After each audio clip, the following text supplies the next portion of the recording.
రాముడిని వనవాసానికి పంపించిన కైకేయిని అందరూ ద్వేషిస్తున్నారు కదా. కానీ ఆమెను చూసుకోవటానికి సీతామాత ఒకరిని నియమించిందండి.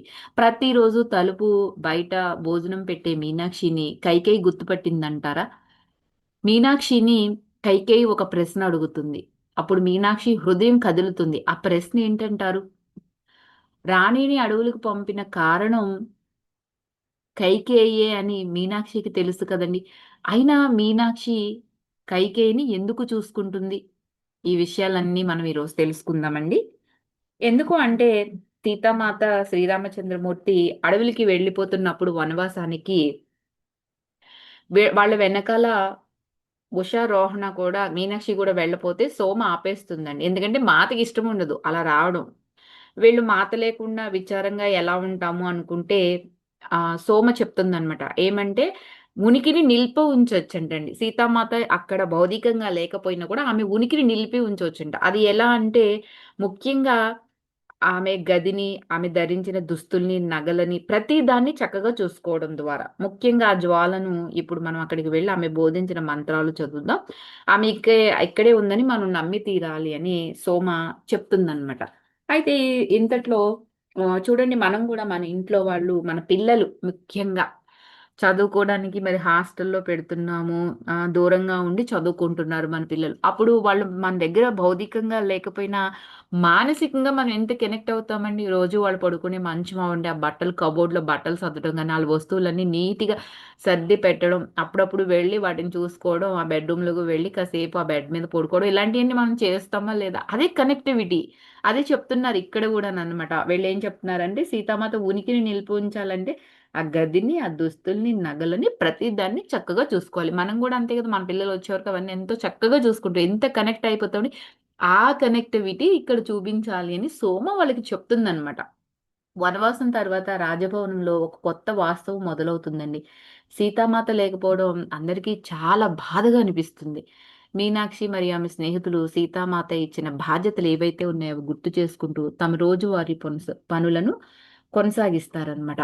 ప్రతిరోజు మాత ధరించే వస్త్రాలు, ఆభరణలను సోమ సిద్ధం చేసేదండి. ఆమె గదిని శుభ్రం చేసేవారు. ఆమె చెప్పిన మంత్రాలను జపించేవారు. అలా చేస్తే మాత ఇంకా అక్కడే ఉన్నట్లు వాళ్ళు భావించేవారనమాట.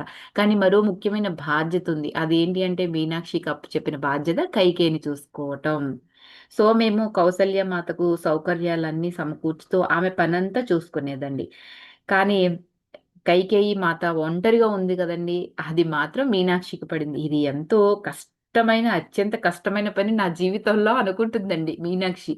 రాజ్యంలో చాలామంది ఆమె పైన కోపంతో ఉన్నారనమాట.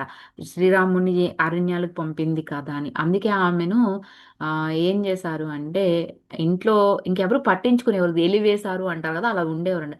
ప్రతిరోజు మీనాక్షి తలుపు దగ్గరికి వెళ్ళి తలుపు కొట్టి ఆహారం పెట్టేది. కొన్ని గంటల తర్వాత కైకేయి తలుపు కొద్దిగా తెరిచి బయటకు వచ్చి ఆహారాన్ని తీసుకునేదంట. ఒకరోజు గది తలుపులు తీసుండటంతో మీనాక్షి ధైర్యం చేసి లోపలికి వెళ్తుందండి. గదంతా చీకటిగా ఉంటుంది. గది చిందరవందరగా ఉంటుందనమాట.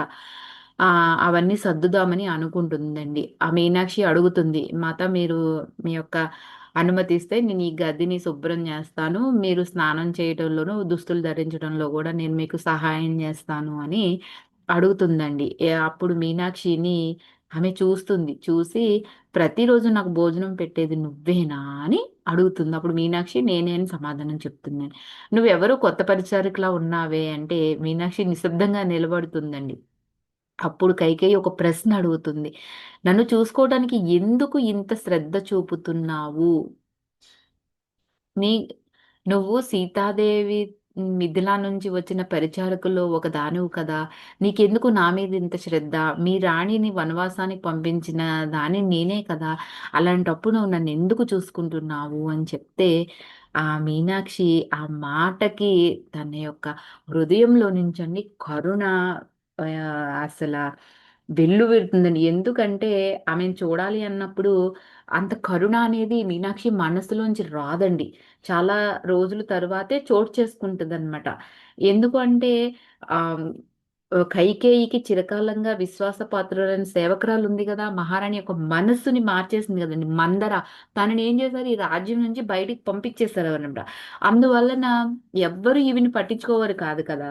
ఆమె అలా అడిగేటప్పటికి ఇంకా మీనాక్షి యొక్క ఆ హృదయంలో ప్రేమ అనేది కూడా చిగురిస్తుందనమాట. అప్పుడు చెప్తుంది, "నేను రాకుమారి సీతామాత యొక్క సూచనలేవైతే ఉన్నాయో వాటిని నేను అనుసరిస్తున్నాను" అని. సీతామాత చెప్పిన మాటలన్నీ కూడా మీనాక్షికి ఆ టైంలో గుర్తుకొస్తాయండి.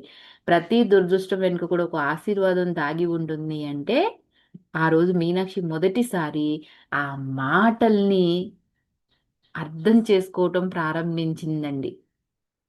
ఎందుకంటే కొన్నిసార్లు మన జీవితంలో జరిగే పెద్ద తప్పులు గూడా మనలో మార్పు తీసుకురావటానికి వచ్చిన అవకాశాలే కావచ్చు.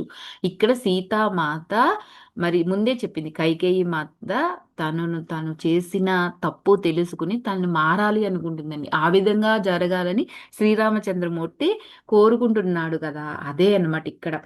ఆమె నిర్ఘాంతపోయినట్లు కనిపిస్తుందండి. ఎవరు, కైకేయి. తరువాత ఏడుస్తూ ఇంక నన్ను వదిలిపెట్టు అని చెప్తుందండి. ఎందుకు అంటే అంత తప్పు చేశానని తనలో కూడా కుమిలిపోతుంది పాపం కైకేయి. కానీ ఆమెనెవరు పట్టించుకోవటం మానేశారు కదా! ఆ మీనాక్షికి ఎంత ధైర్యం వచ్చింది అంటే, ఆ మాటలు దాటి పెదవి నుండి బయటకొస్తాయండి. ఏంటంటే, ఈ గదిని నేను శుభ్రం చేస్తాను, ఇలాగ స్నానాలు చేపించడంలో ఇవన్నీ అడిగేస్తది కదా! చాలా రోజులుగా మూసి ఉండటం వల్ల ఆ గదిలోంచి దుర్గంధమైన వాసన కూడా వస్తుందండి.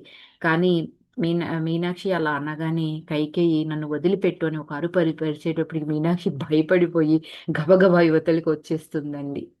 తన నరాలన్నీ చెదిరిపోయినట్లు అయిపోతాయి. వణికిపోతూ మాత యొక్క పవిత్ర జ్వాల వద్దకు వెళ్ళిపోతుందండి.